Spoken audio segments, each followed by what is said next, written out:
let's talk about something huge. When a company's profits go head-to-head with human lives, which one wins? I mean, this is a battle that happens every day in boardrooms and on factory floors, and honestly, the stakes could not be higher. Just picture it. Your boss looks you in the eye and says that.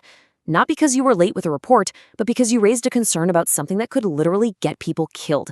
It's a really chilling thought, right? Well, for one guy, it was all too real. So let's make this personal for a second. What would you do? Seriously, would you protect your job, your paycheck, your family's security? Or would you listen to that voice inside, your conscience, no matter what it might cost you?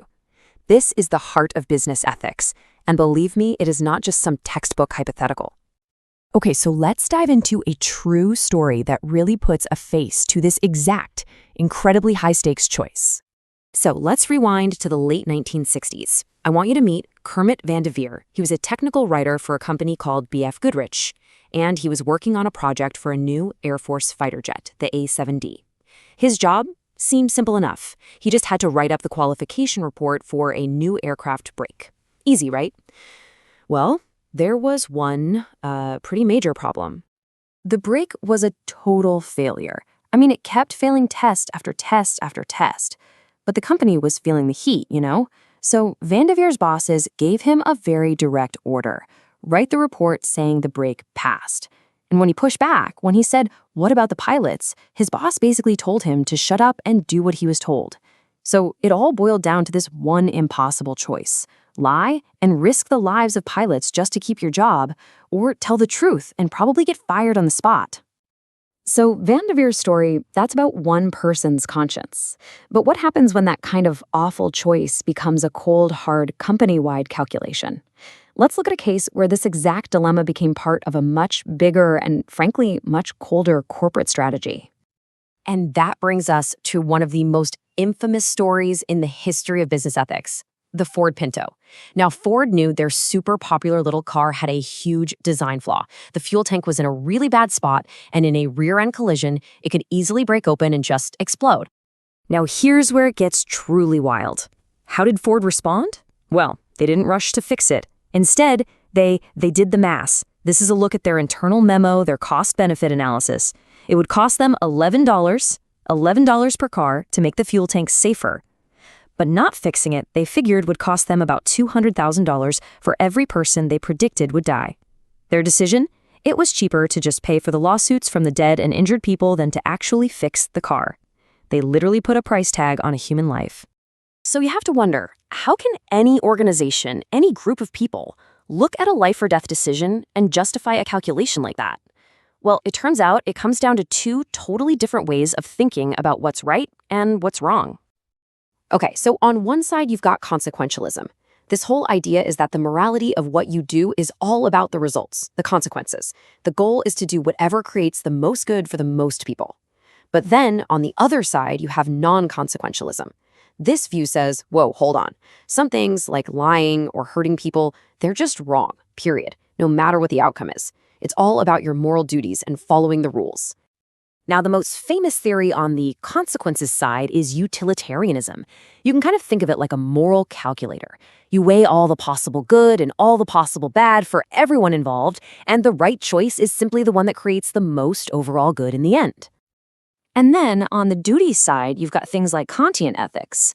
The philosopher Kant argued that what makes us moral is acting from a sense of duty, and some duties are absolute. For instance, you have a duty not to lie, full stop. It doesn't matter if a lie might lead to a good outcome, the act of lying itself is wrong. For Kermit Van Devere, this was his whole conflict, right? His supposed duty to the company versus his moral duty to just tell the truth. So, let's circle back to Ford. You could argue they were trying to be utilitarian, right? They were calculating the consequences, they were trying to maximize the good. In their minds, that meant profit for shareholders and cheap cars for millions of people. But, and this is a huge but, did they just get the calculation horribly, tragically wrong? I mean, how do you even begin to measure the value of a human life or the pain of a family that's lost someone? Their spreadsheet just couldn't account for the real human cost. All right, so let's see how these two different ethical paths actually play out in the real world by looking at two famous crises that went in completely different directions.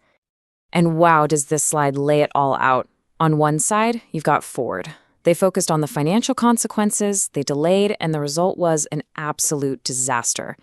But then, on the other side, you've got the crisis that hit Johnson & Johnson back in 1982.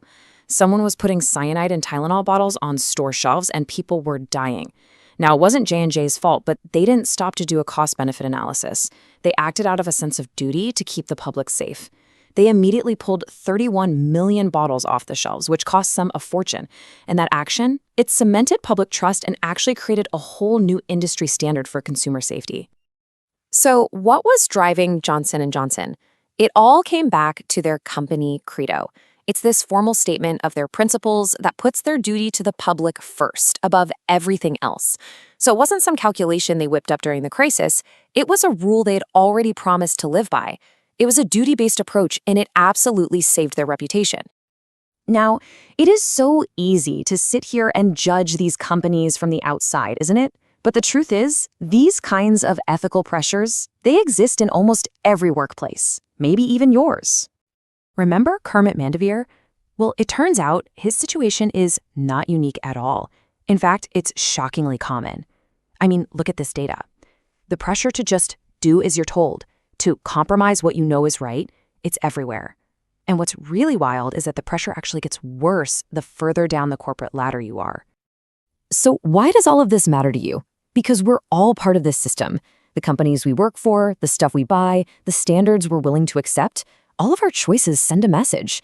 When we celebrate the companies that get it right and hold the ones that don't accountable, we can actually shift the entire culture.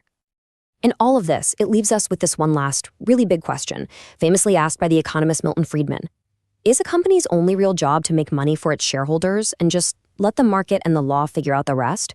Or does it have a deeper, more fundamental duty to society, to its employees, and to us, its customers, even when it costs them money? After everything we've looked at today, that is definitely a question worth thinking about.